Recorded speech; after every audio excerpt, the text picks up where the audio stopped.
Ganun ang buhay ng isang OFW mga boss. Hindi pwedeng Jollibee dito. Tipid para masuportahan yung pamilyang naiwan sa Pilipinas. Yung mga boss. Kaya ikaw isang OFW, relate ka. Alam mo yan.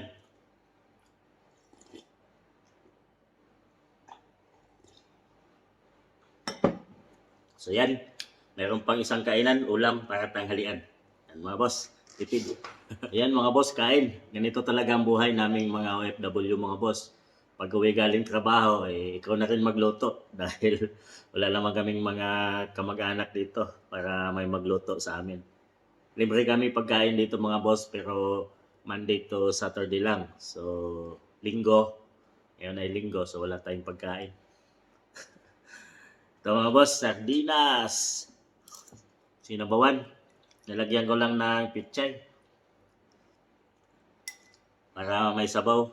Mahirap din yung tuyo yung ulam. Oh. Saka ito mga boss. Ito masarap dyan, tuyo. Yan. Galing Pilipinas. Tayo suka, susawan. Sarap tong tuyo na ito mga boss. 110 ang kilo. Binili ko doon sa Rojas City. Dala. Galing probinsya. Boss, kain. Ang tsaka ko kasi mainit. Bagong luto yung tsaka yung kanin. Sarap sana magkamay mga boss. So, umuusok pa sa init.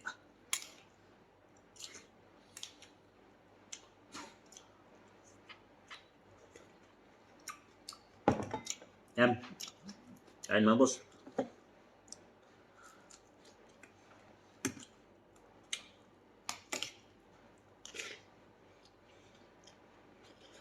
Init.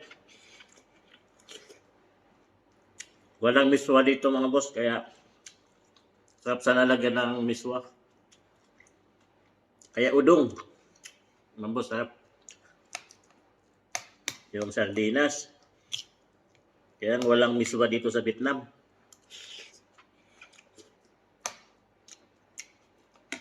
Hindi ako nakabaon ng miswa galing Pilipinas. Mga boss, kain na.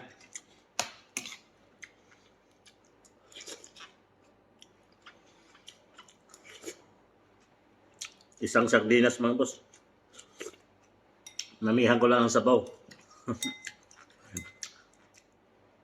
Para mayroon pang pagkain mamayang tanghali. Tipid-tipid mga boss, tipid-tipid. Yung tira, mamayang tanghali ulit. Hindi na kailangan magluto. Pero sa ugali ng Chinese mga boss, Taiwanese, Vietnamese,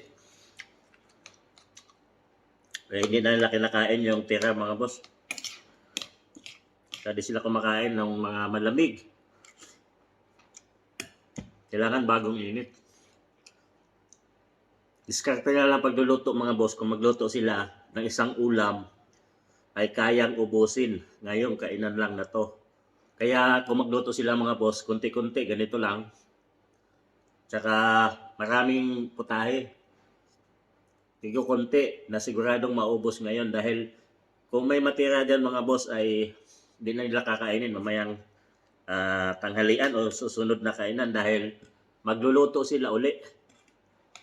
Di kaya sa ating mga Pilipino mga boss na sa isang lutuan ay dadamihan na natin.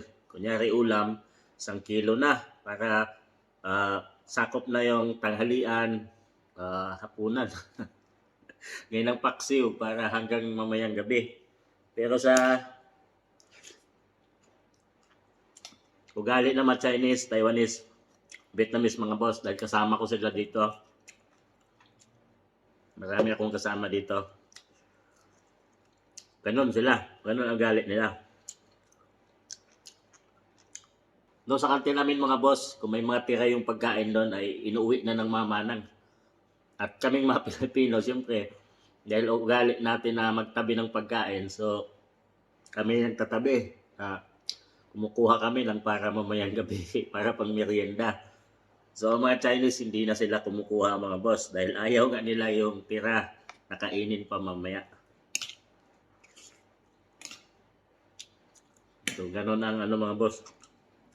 Pagkakaiba nating mga Pilipino sa mga inchik tsaka Vietnamese. Bang iba culture. Isa pa, pag pinakamay ito mga boss, nakamay itong pagkain, ganyan, galit sila dahil lang nidiri sila. Culture din nila yung mga boss dahil bastos daw yun, kabastusan. Pinakamay yung mga pagkain, na ganito, lalo yung ulam. Minsan mga boss ay pinagalitan ako. Bakit daw natin kinakamay? Kahit pa naghugas, tayo lang kamay, ay masama pa rin sa kanila. So,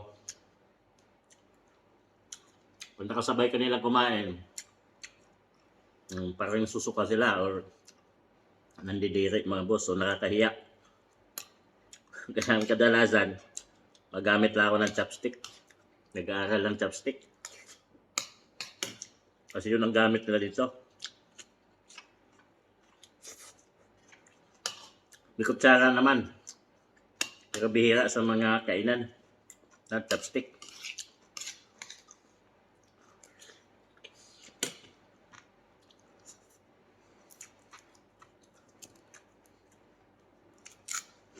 Sa Pilipinas, ugali natin yung mga boss magmukbang.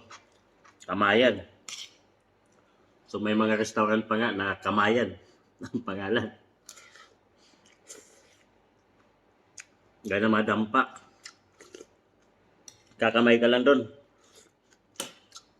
Pero huwag ka magsama ng inchik dahil nandidiri sila.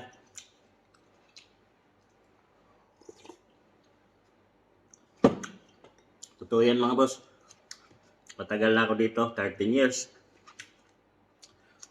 Tsaka ganun nakatagal ako may kasamang inchik.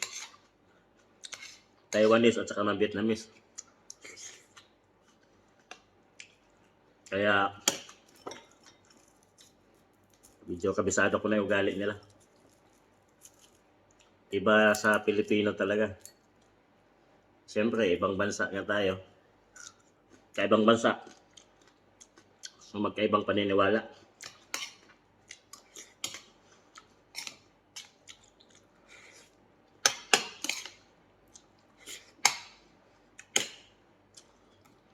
Sabaw na lang mga boss, taka ito may tira.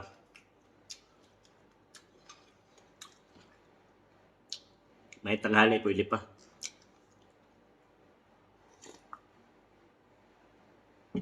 Dalasan kasi mga boss, pag linggo ginagawa ko.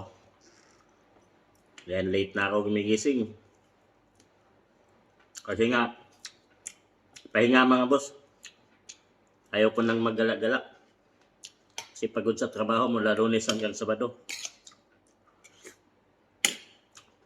Pag linggo, dito lang ako sa kwarto sa dorm. Pahinga. Para kinabukasan, Lunes, Monday, may lakas na naman para sa bakbakan. Sa pasok. Mula Lunes hanggang Sabado ulit. Sarap ng tuyo mga boss. Hindi maalat. Hindi masyadong maalat pala. Yeah. May dalawa pa. Mamaya ulam. Tanghalian. Tipid mga boss, tipid.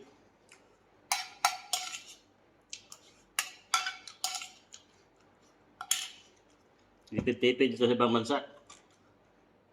Di pwedeng Jollibee dahil wala tayong may papadala sa Pilipinas. Ganun ang buhay ng isang OFW mga boss. Hindi pwedeng Jollibee dito. Tipid para masuportahan yung pamilyang naiwan sa Pilipinas. Yung mga boss. Ikaw isang OFW, relate ka. Alam mo yan.